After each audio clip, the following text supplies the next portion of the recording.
നന്ദേട്ടാ, വേണുവിന്റെ കത്തുണ്ട്. എന്താ വിശേഷം? ഞാൻ വായിച്ചില്ല. തുറക്കാൻ എനിക്ക് പേടിയാ. എന്തായാലും വായിക്കേ, വരാനുള്ളത് വഴി തങ്ങില്ല.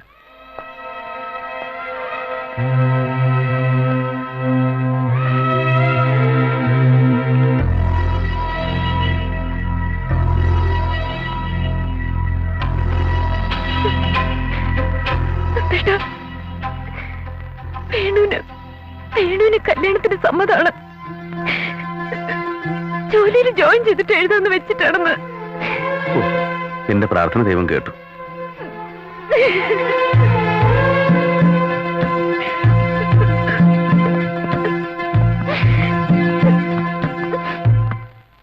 അപ്പോഴത്തെ വിഷമങ്ങൾ എന്തൊക്കെയോ പറഞ്ഞു എന്നല്ലാണ്ട് സ്നേഹമില്ലാഞ്ഞിട്ടല്ല. നിനക്ക് വിഷമമെങ്കിൽ എന്നോട്. അരുത്. നന്ദേട്ടന്റെ ഭാര്യയാവാന്നുള്ളത് ഒരു ഭാഗ്യമായി കരുതുന്നവളാ ഞാൻ. ആ നന്ദേട്ടൻ ആരുടെ മുന്നിലും തലകുനിക്കുന്നത് താങ്ങാൻ എനിക്കാവില്ല. പക്ഷെ എന്റെ ഈ ജീവിതം അനിയൻ തന്ന ദാനായി പോയില്ലേ നന്ദേട്ട. അമ്മൂനെ നന്ദേട്ടൻ എത്ര വേണേലും സ്നേഹിച്ചോളും. എന്നെ വെറുക്കാൻ ഞാൻ മതി.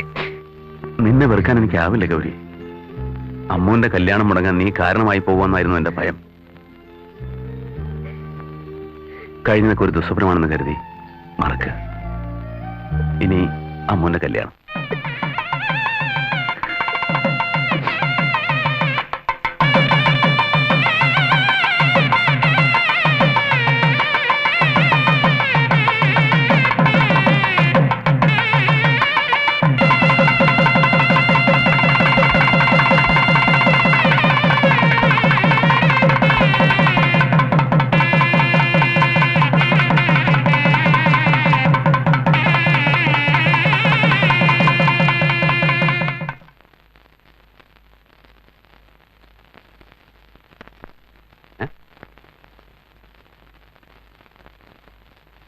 താൻ ഇവിടെ വന്ന് നിൽക്കുക, അവരിറങ്ങാൻ വേണ്ടി തന്നെയും കാത്തു നിൽക്കുക.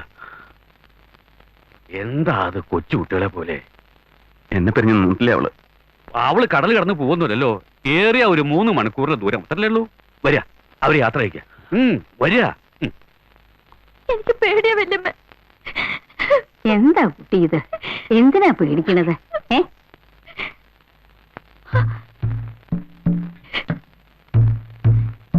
എന്നെ പറഞ്ഞേക്കാണ് നന്ദ. പോകാതെ പറ്റില്ലല്ലോ മോളെ. ഇനി നിന്റെ വീടതല്ലേ. അവിടെ നിന്റെ ഇഷ്ടത്തിന് നിൽക്കാൻ ആളുണ്ടായെന്ന് വരില്ല. കുട്ടികളൊക്കെ നിർത്തണം. വേണുവിന്റെ കാര്യങ്ങളൊക്കെ ഇനി നീ വേണം നോക്കാൻ. എന്നോട് വഴക്കൂടുന്ന പോലെ അവനോട് വഴക്കൂടരുത്. എന്നെ നന്ദാന്ന് വിളിക്കുന്ന പോലെ അവനെ പേര് വിളിക്കരുത്. പറയുന്നൊക്കെ മനസ്സിലാവുണ്ടോ?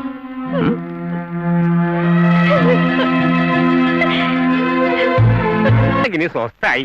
2 കുട്ടികളും ഓരോ സ്ഥിതിയിലായില്ലോ. ഒക്കെ ഈശ്വരാധീനം. എല്ലാം അവിടെ പറയാന്നല്ലാണ്ട് എന്താ? അതെ,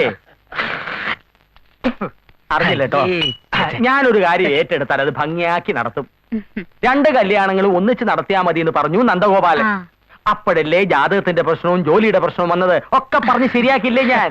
ഇപ്പൊ കാര്യങ്ങളൊക്കെ ശുഭായില്ലേ? എന്താ ഈ ബന്ധങ്ങളെന്നൊക്കെ പറഞ്ഞ ജീവിതത്തിലൊരു ഭാഗ്യം തന്നെയാ. അത് ശരിയാവാണ്ട് അറിയിക്കണവരെത്രയാ? പറയണില് തെറ്റുണ്ടോന്ന് എനിക്ക് നിശ്ചയില്ല. എല്ലാം തുറന്നു പറയണ പ്രകൃതമാണല്ലോ എനിക്കുള്ളത്. വേണുവിന് കിട്ടിയ കുട്ടിക്ക് ഇത്തിരി അഹങ്കാരം ഉണ്ടോന്ന് എനിക്ക് സംശയം. ഒന്നും മിണ്ടാണ്ടിരിക്കേ. എല്ലാം തുറന്നു പറയാന്നല്ല നിങ്ങളുടെ സ്വഭാവം. എല്ലാം കൊനിഷ്ടാക്കി പറയാന്ന. അയ്യോ, വെറുതെ തോന്നുകയാ ഗോമതിയമ്മേ. അമ്മ ശുദ്ധഭാവാ. അന്ന് ആദ്യമായി നന്ദഗോപാലിന്റെ വീട്ടിൽ പോയപ്പോ തന്നെ ഞാൻ മനസ്സിലാക്കി. ഇത്തിരി കുസൃതി ഉണ്ടെന്ന് മാത്രം. ചെറിയ കുട്ടിയല്ലേ അവളെ. ഞങ്ങൾ ഇറങ്ങാ. വേണു, അമ്മു, ദേ ഇവരിറങ്ങാന്ന്. വേണോട്ട് വേണേ പൊയ്ക്കോളൂ, ഞാനില്ല. നിന്നെ കാണാനും കൂടി അവരോട് വന്നിരിക്കുന്നേ. അവിടെ ഒരു തടിച്ചുണ്ട്, ഒരു ഇടുമ്പി. ഈ മാല എത്ര പോനാ? ആ ചെയിൻ എവിടുന്ന് വാങ്ങിയതാ? കമ്മലിന്റെ ഡിസൈൻ ആര് തെരഞ്ഞെടുത്താ? കണ്ടോടെ എനിക്കതിനെ. അമ്മു, ഞാൻ നിങ്ങളെന്താ വരാത്തെ? അവര് പോകാൻ നിൽക്കുന്നു. അവള് വരണില്ലെന്ന്. അവര് പൊയ്ക്കോട്ടെ അച്ഛാ. ഒന്നങ്ങട് വരുന്നേ. ഞാനില്ല, ഞാനില്ലെന്ന് പറഞ്ഞില്ലേ?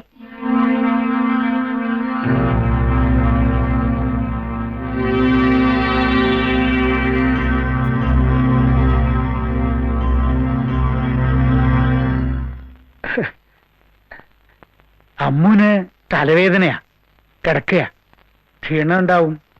അവൾ ഇവിടെ തന്നെ ഉണ്ടല്ലോ. ഇനിയും കാണാം. എന്നാ ഇറങ്ങല്ലേ? ആ ഇറങ്ങ.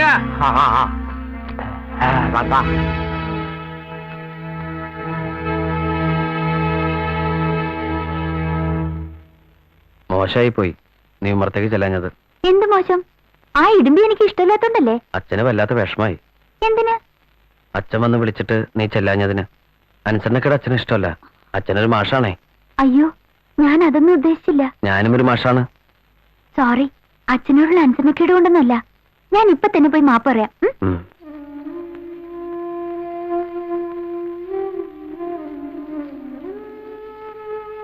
അച്ഛാ, ഞാൻ ഉമ്മറത്തേക്ക് വരാത്തതിന് അച്ഛന് വിഷമായോ? ഓ സാരല്ല. അച്ഛനോടുള്ള വിരോധം കൊണ്ടൊന്നുമല്ല. ആ അമ്മ ഇഷ്ടമില്ലാത്തോണ്ടല്ലേ? ഇനി അങ്ങനെ ഉണ്ടാവില്ല. സാരല്ലോളെ, അച്ഛനത് എപ്പോഴേ മറന്നു. അമ്മോ,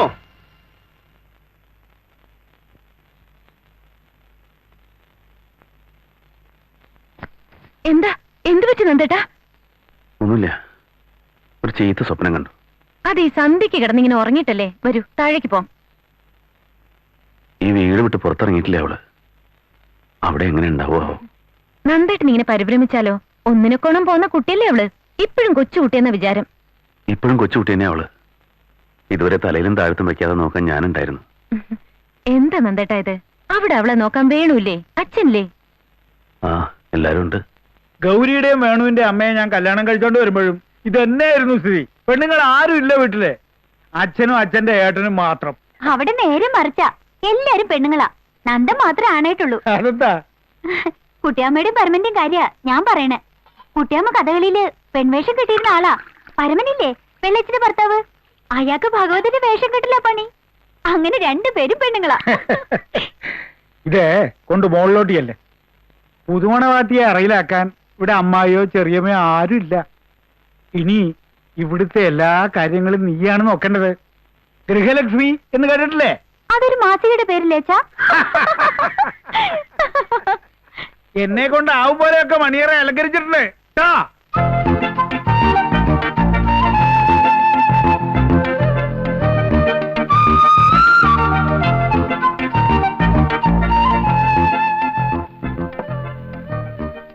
ഇനി ഈ കണ്ടഭാരങ്ങളും കർണഭാരങ്ങളൊക്കെ അയച്ചേക്കണം. പിന്നെ ഒരു സിമ്പിൾ ചെയിൻ, കാതിലൊരു ചെറിയ കമ്മല്. ഒറ്റ കാതിലോ? ഈ ടിവിയിൽ കാണുന്ന പാട്ടുകാരെ പോലെ? അതല്ല, 2 കാതിലും ഓരോ ചെറിയ കമ്മല്, 2 വള, അത്ര മതി. ഈ ഭാരങ്ങളൊന്നും ഇല്ലാതെ തന്നെ എന്റെ അമ്മ വളരെ സുന്ദരിയാ. അതൊക്കെ പോട്ടെ, വീടൊക്കെ കണ്ടോ? വീടൊക്കെ ഞാൻ കണ്ടു. ചെറിയ വീടാ. ചെറിയ കുടുംബം സന്തുഷ്ട കുടുംബമെന്നാ. അത് രാഷ്ട്രീയക്കാരുടെ മുദ്രാവാക്യെന്നാ വെള്ളച്ചി പറയണേ. രാഷ്ട്രീയക്കാരുടെ അല്ല, കുടുംബാസൂത്രണക്കാരുടെ. അതിന് നമുക്ക് 7 കുട്ടികളുണ്ടാവുന്നാണല്ലോ കൈനോട്ടക്കാരി പറഞ്ഞത്. അയ്യോ, ഇതിനൊക്കെ ആര് പോറ്റും? ഞാൻ. എനിക്ക് പിന്നെ വേറെന്താ പണി? വേണുട്ടിനെ കുട്ടികളെ നോക്കാന്നല്ലാതെ. പിന്നെ ഇതിനൊക്കെ പൈസ വേണ്ടേ? പൈസ ഇഷ്ടംപോലെ നന്ദന്റെ കയ്യിലുണ്ട്. ആരാ അതിന്റെ മുകളിൽ മുല്ലപ്പൂട്ടിരിക്കണേ? അത് മണിയാറ് ഒരുക്കി വെച്ചിരിക്കുന്നല്ലേ. എനിക്കിതൊന്നും ഇഷ്ടമല്ലെന്ന് അറിഞ്ഞൂടെ?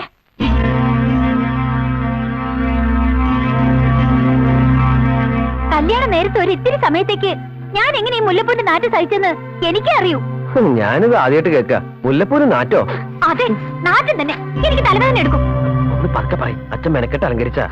മെനക്കെട്ട് അലങ്കരിച്ചിരിക്കണോ? നിങ്ങളുടെ അച്ഛന് വേറെ ജോലിയൊന്നുമില്ലേ?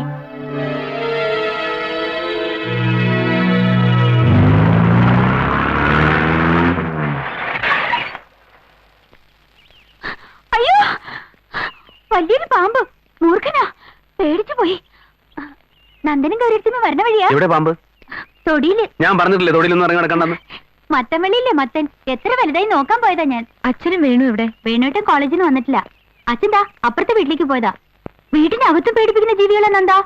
പൂച്ച, എട്ടുകാലി. ഇന്നാളുണ്ട് അടുക്കളയിൽ ഒരു പോക്കാച്ചി തവള. ദാ ഇത്രയുണ്ട്. അതൊക്കെ എല്ലായിടത്തും ഉള്ളതല്ലേ. അമ്മ വലിയ വീട്ടിൽ വളർന്നോണ്ട് തോന്നതാ. കുറച്ചു കഴിഞ്ഞ എല്ലാം ശരിയാവും. എവിടെ ശരിയാവാനാ? ഓരോ ദിവസം പുതിയ പുതിയ പേടികളാ. മനസ്സ് പേടിക്കാ രാവിലെ എണീക്കുമ്പോ മുതല്. നന്ദാ, ഞാൻ നമ്മുടെ അവിടേക്ക് വന്നോട്ടെ? നിനക്ക് എപ്പോ വേണേലും അങ്ങോട്ട് വരാലോ. പക്ഷേ നീ ഇവിടെ അല്ലേ മോളെ നിൽക്കേണ്ടത്. എന്നാലും ഈ ഡേഞ്ചറസ് സർക്കംസ്റ്റൻസസിൽ എങ്ങനെയാ കഴിഞ്ഞുകൂടുക? നീ വേണോനോട് പറയും കുറച്ചു ദിവസം അവിടെ നിൽക്കാൻ. അല്ലെങ്കിൽ കുറച്ചു ദിവസം ആക്കണേ, അവിടെ ധാരാളം സ്ഥലം ഉണ്ടല്ലോ. നന്ദേട്ടൻ തന്നെ വേണുവിനോട് ചോദിച്ചോളൂ. ഇതാ വരുന്നുണ്ട്. വാ അമ്മു. നിങ്ങൾ എപ്പോ വന്നു? വന്നോളൂ. ഞങ്ങള് 3-4 ദിവസമായിട്ട് പുറപ്പെടാൻ തുടങ്ങിയിട്ട് ഇന്ന് നാളെന്ന് പറഞ്ഞാൽ നീണ്ടു. വാ. അങ്ങോട്ട് കാണാത്തോണ്ട് ഇങ്ങോട്ട് അന്വേഷിച്ചിറങ്ങിയതാ. നിങ്ങൾക്ക് കുറച്ച് ദിവസം അവിടെ നിന്ന് താമസിച്ചൂടെ? കോളേജിൽ പോകാനും അവിടെ നിന്നല്ല അടുത്ത്. അപ്പൊ ഇവിടെയൊക്കെ ആര് നോക്കും? അമ്മൂനെ ഇവിടെ പിടിക്കണ്ടാവില്ല. ഓരോ ദിവസം ഓരോ പേടികളാ. ആദ്യം കുറച്ച് ദിവസത്തിന് പ്രയാസം ഉണ്ടായിരുന്നു. അത് ആർക്കായാലും ഉണ്ടാവില്ലേ? ഇപ്പൊക്കെ ശരിയായി. ഇവിടുത്തെ പോലെ അവിടെയും കരുതാം. അമ്മൂന്റെ ഒരു സേഫ്റ്റിയോട് ആലോചിക്കുമ്പോ ഇവിടെയും ഷീസ് ക്വൈറ്റ് സേഫ്.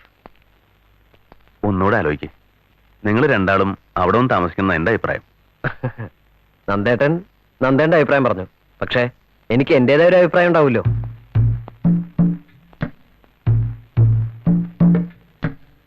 രാവിലെ ഇറങ്ങിയത് അമ്മു വേണു. എന്താ ഇത്ര വൈകണാവോ? കുട്ടികളുടെ കല്യാണം കഴിഞ്ഞ അങ്ങനെ തന്നെയാ. ഓരോരുത്തരും അവരവരുടെ വഴി നോക്കി പോകും. അതിന് തന്നെയാണല്ലോ അവരെ കല്യാണം കഴിപ്പിച്ചു വിട്ടിരിക്കണേ. അല്ലെങ്കിൽ ഇത് മാഷയുടെ പിറന്നാളായിട്ട് ഉച്ചയ്ക്ക് അച്ഛൻ്റെ കൂടെ ഊണ് കഴിക്കാനും കൂടി നിൽക്കാണ്ട് പുറത്തു പോവോ? ഈ രാധ ഉള്ളത് കൊണ്ട് ഞങ്ങൾക്ക് കുറച്ച് പായസം കിട്ടി. അതവൾ ഓർമ്മിച്ച് കൊണ്ടുവന്നല്ലോ. മക്കളെ കണ്ടും മാമ്പു കൊണ്ടും കൊതിക്കല്ലേ എന്നൊരു ചൊല്ല് കേട്ടിട്ടുണ്ട്. ഏയ്, ഒരു ചൊല്ലിലും കൊതു വന്നിട്ടില്ല. അവർക്ക് ഇന്നല്ലേ ഒരു ഒഴിവുള്ളൂ. ഞാൻ പോണു. അമ്മ അന്വേഷിക്കുന്നുണ്ടാവും. ആ. രാധ രാധ. ആ, വന്നോ? ഇപ്പൊ പറഞ്ഞേ ഉള്ളൂ നിങ്ങളുടെ കാര്യം. എന്തെങ്കിലും കഴിച്ചോ നിങ്ങള്? ഞങ്ങള് ഹോട്ടലിൽ നിന്ന് കഴിച്ചു. ആ, കല്യാണം കഴിഞ്ഞതോടെ വേണു ആളാകെ മാറി. അച്ഛന്റെ പിറന്നാളാണെന്നുള്ള കാര്യം മറന്നു. അതെ. വേണോട്ടൻ എന്നോട് പറഞ്ഞില്ല. ഇതൊക്കെ പറഞ്ഞിട്ട് വേണോ അന്വേഷിച്ചറിയണ്ടേ? ആരെങ്കിലും പറഞ്ഞുതരാതെ ഞാൻ എങ്ങനെ അറിയാ? അറിഞ്ഞിരുന്നു വെച്ചാല് ഞങ്ങൾ പുറത്തു പോയി ഭക്ഷണം കഴിക്കുവോ? സാരമില്ല. ഇനി നമുക്ക് ഡേറ്റ് ഓഫ് ബർത്ത് ആഘോഷിക്കാം. 18-ാം തീയതി. തൽക്കാലം അങ്ങനെ സമാധാനിക്കുക. പോയ ബുദ്ധി ആന പിടിച്ചാ വരില്ലല്ലോ. പെണ്ണുങ്ങൾ പിടിച്ചിരിക്കുന്ന ബുദ്ധിയാണെങ്കിൽ പ്രത്യേകിച്ചും. കേറി വരണ പെണ്ണുങ്ങൾ നന്നാവണം, അല്ലെങ്കിൽ ഇങ്ങനെയൊക്കെ ഉണ്ടാവും. ഞാൻ വലിയ കയറി വന്നൊന്നുമല്ല. അങ്ങനെ അവര് പറഞ്ഞില്ല. അങ്ങനെ തന്നെ അവര് പറഞ്ഞതിപ്പോ. ഇനി ഇത് വഴക്കാവണ്ട. ഗോമതി, നമുക്ക് പോവാം. ഞാൻ എന്ത് പറഞ്ഞാലും വഴക്ക്. ഈ ഇടുപ്പി പറയുന്നതിന് ഒരു കുഴപ്പമില്ല. നീ എന്താടി എന്നെ വിളിച്ചത്? എപ്പോഴും വിളിക്കണ എന്നെ ഇടുപ്പി. നീ ഒന്നും മിണ്ടാതിരിക്കേ. ഇതിനോട് മിണ്ടായിരിക്കാൻ പറയാം. ആദ്യം കുറെ സംസ്കൃത ശ്ലോകർ വരും. വൈകുന്നേരം ആവുമ്പോ പരദൂഷണം പറയാം. മോളെ, വാക്ക് കുറച്ച് ഏറി പോന്നു. മോളത്രേ അച്ഛൻ അവരുടെ കൂടെ തന്നെയാ. അവരെന്തെങ്കിലും പറഞ്ഞാലും നിനക്ക് സഹിച്ചൂടെ? മൂത്തോരല്ലേ അവര്? അവരുടെ അഹമ്മതി ഞാൻ എന്തിനു സഹിക്കണം? അമ്മ, നീ ഒന്നും മിണ്ടാതിരിക്കട്ടോ. ഈ ഇടുപ്പി പറയണ നിങ്ങളൊക്കെ കേട്ടോളൂ. എന്നെ കൊണ്ട് വയ്യ. കേട്ടില്ലേ അഹങ്കാരം പറയണത്? ആഹാ, ഞാൻ പറയണ അഹങ്കാരം തോന്നിയാസം. ഇവറ്റിക്കൊക്കെ എന്തും പറയാം. അമ്മോ, എന്നോടുള്ള അസൂയ നിങ്ങൾക്ക് ഈ വയസ്സുകാലത്ത്. ഞങ്ങൾ ഒന്നിച്ച് നടക്കുന്നുണ്ടുള്ള അസൂയ. അമ്മ, നീ അകത്തേക്ക് പോകുന്നുണ്ടോ? ഈ അസൂയ വെച്ചോണ്ട് നടന്നിട്ടാ നിങ്ങൾ ഒറ്റയ്ക്കായത്. നിങ്ങളുടെ ഭാര്യ വരെ.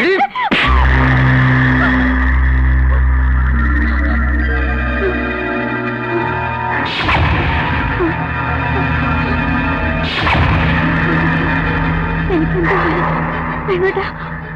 ആരും നന്ദ നന്ദന നന്ദ.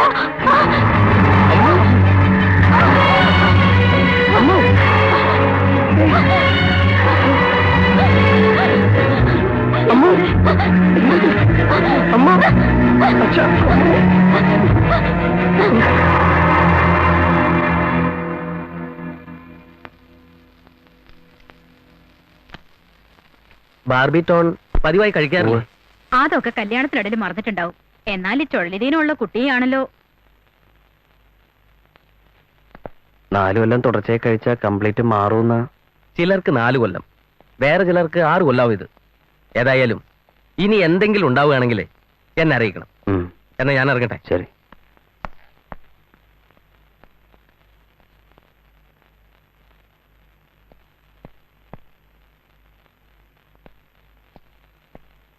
വേണു, സുഖമില്ലാത്ത കുട്ടിയാണ് അമ്മൂന്ന് നിനക്ക് നേരത്തെ അറിയായിരുന്നു അല്ലേ? എന്നോട് പറഞ്ഞില്ല. ആരോടും പറഞ്ഞിട്ടില്ല. ലോകം മുഴുവൻ അറിയിക്കേണ്ട കാര്യമല്ലേ ഇത്? എന്നാലും നിന്നെക്കൊണ്ട് സുഖമില്ലാത്ത ഒരു കുട്ടിയെ. ഇതൊരു മഹാരോഗമൊന്നുമല്ല അച്ഛാ. ക്യാൻസറോ പകർച്ചവ്യാധിയെ പോലെ. എന്നല്ല ഞാൻ പറഞ്ഞത്. വേണ്ടാന്ന് വെച്ചാ വേണ്ടാന്ന് വെക്കായിരുന്നു. ഇനി പറ്റില്ലല്ലോ. ഇപ്പോഴല്ല, നേരത്തെ. നേരത്തെയും പറ്റില്ല അച്ഛാ. എനിക്ക് എന്തെങ്കിലും പറയാൻ കഴിയുന്നതിന് മുന്നേ ഗൗരിയുടെ കാര്യം പറഞ്ഞ അച്ഛനെന്നെ നാവ് കെട്ടിട്ടല്ലോ. പെരം നിറഞ്ഞിരിക്കുന്ന പെൺകുട്ടികളുടെ. നീ എന്നെ പരിഹസിക്കുകയാണോ? അല്ല, അത്രയ്ക്ക് കുരുത്തക്കേട് ഞാൻ വാങ്ങി വെക്കില്ല. ഗൗരിയുടെ ജാതകദോഷത്തെ കുറിച്ച് ഞാനും ആലോചിച്ചു എന്ന് വെച്ചാൽ മതി. അസുഖമുള്ള കാര്യം അറിഞ്ഞപ്പോഴെങ്കിലും നീ പറഞ്ഞിരുന്നു വെച്ചാൽ അപ്പോഴേക്കും വൈകി. കഴിഞ്ഞ കാര്യങ്ങള് ഇനി എന്തിനാച്ചാ പറയണേ? ഏടത്തി അനിയനും കൂടി ഈ വയസ്സനെ പറ്റിച്ചില്ലേ? ഇല്ലച്ചാ, കല്യാണം കഴിഞ്ഞിട്ടാണ് അമ്മോന് ഇങ്ങനെ ഒരു അസുഖം വന്നെന്ന് വെച്ചാ നമ്മൾ ഉപേക്ഷിക്കോ അത് ചികിത്സിക്കോ? ഇതങ്ങനെയല്ലല്ലോ. ആണെന്ന് വിശ്വസിച്ചാ ഈ വിഷമൊക്കെ മാറും. ഒക്കെ ഓരോ വിശ്വാസങ്ങളല്ലേ അച്ഛാ?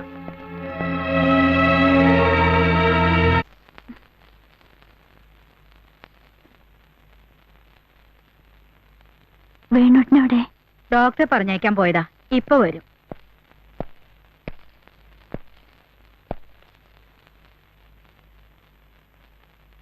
ഭേദമുണ്ടോ? മരുന്ന് കഴിക്കാറുണ്ടായിരുന്നില്ലേ? 1-2 ദിവസം കഴിച്ചില്ലെന്ന് തോന്നുന്നു. അവിടെ ആവുമ്പോ നന്ദൻ ഓർമ്മിച്ചെടുത്തു തരും. ഞാൻ ഇടയ്ക്കത് മറക്കും. പതിവ. തുടർച്ചയായിട്ട് കഴിക്കണമെന്നാണ് ഡോക്ടർ പറഞ്ഞത്. ഇതൊക്കെ അവനവൻ ഓർമ്മിച്ച് ചെയ്യേണ്ട കാര്യങ്ങളല്ലേ? എന്താണാവോ എനിക്ക് ഇടയ്ക്കിടയ്ക്ക് ഇങ്ങനെ വരണേ? പൂജയും പാട്ടും എത്ര കഴിച്ചു, മരുന്ന് എത്ര കഴിച്ചു. വേണുവേട്ടൻ എന്നോട് വെറുപ്പ് തോന്നുന്നുണ്ടാവും. ഏയ്, എന്താ ഇത്? സമാധാനായിട്ടിരിക്കെ. തല ചുറ്റി വീഴാൻ പോകുമ്പോ ആരും ഇല്ലാണ്ടാവണം തോന്നുക. വേണുട്ടാ, ഇങ്ങനെ ഞാൻ ദേഷ്യപ്പെടാൻ തുടങ്ങുമ്പോ 5 മിനിറ്റ് ക്ഷമിക്കോ, സഹിക്കോ, പിന്നെ ഒക്കെ ശരിയാവും. അല്ലാണ്ട് എന്നെ പിന്നെ ദേഷ്യപ്പെട്ടാല് ഞാൻ എന്താ ചെയ്യേണ്ടത് എനിക്കറിയില്ല. വേണട്ടാ, ഏയ്, ഒന്നും സാരമില്ല അമ്മ, കുഴപ്പമില്ല. അട്ടപ്പാടിന്ന് ഒരു ആദിവാസി വൈദ്യൻ ഇവിടെ ക്യാമ്പുണ്ട്. അയാൾ ഒരു ഒറ്റമൂലി തന്നു. ബാർബിറ്റോണും ഇതും കൂടി ആവുമ്പോ പച്ചമരുന്നിന് എന്തായാലും റിയാക്ഷൻ ഉണ്ടാവില്ല. ഗുണം ഉണ്ടായില്ലെങ്കിലും ദോഷം ഉണ്ടാവില്ലല്ലോ. അപ്പൊ ബാർബിറ്റോൺ നിർത്തിയോ? ഡോക്ടർ പറഞ്ഞ ഗുളിക കഴിക്കുന്നുണ്ട്. അത് ഞാൻ വൈദ്യനോടും പറഞ്ഞു. കേട്ടപ്പോ ഞാൻ ആകെ പരിഭ്രമിച്ചു പോയി. അമ്മോ, ഞാൻ ഇറങ്ങാ. ഗൗരി ഇങ്ങോട്ട് വരാൻ നിന്നതാ. ഞാനും നോക്കിയിട്ട് വരാന്ന് പറഞ്ഞു ഓടി പോകും. ആഹാ, ഇത്ര വേഗം പോവാ? നന്ദൻ പേടിക്കൊന്നും വേണ്ട, എനിക്കിപ്പോ ഒന്നുമില്ല, ഞാൻ ഉഷാറാ. അത് കേട്ടാ മതി എനിക്ക്. നീ എന്നാ ഇനി അങ്ങോട്ട് വരണേ? നിങ്ങൾ അങ്ങോട്ട് വന്നില്ലെങ്കിലും എനിക്ക് നിങ്ങളെ ഒന്ന് കാണാതിരിക്കാൻ പറ്റില്ലല്ലോ. ഞാൻ ഇടയ്ക്ക് വരാം. അച്ഛാ, ആ, എന്നാലും എന്റെ നന്ദസാറേ, ആ ശുദ്ധഗതിക്കാരുടെ ഇതൊന്നും വേണ്ടില്ലായിരുന്നു. കല്യാണം കഴിക്കാനും പ്രസവിക്കാനും പാടില്ലാത്ത ഈ പെൺകുട്ടിയെ ആ വേണുവിന്റെ തലയിൽ കെട്ടി വെക്കേണ്ട വല്ല കാര്യം ഇനി ഉണ്ടായിരുന്നു? അതൊക്കെ പറഞ്ഞിട്ട് എന്താ കാര്യം? നീ ഇങ്ങോട്ട് വാ. ആ അമ്മ പറയാനായിട്ട് നന്ദൻ വിഷമിക്കണ്ട. ഇടുമ്പിയാ, ഞാനായിട്ട് എന്നും വഴക്കാം. ഏതായാലും മോള് കുറച്ചു ദിവസം വീട്ടിൽ വന്ന് നിൽക്ക്. ഉം.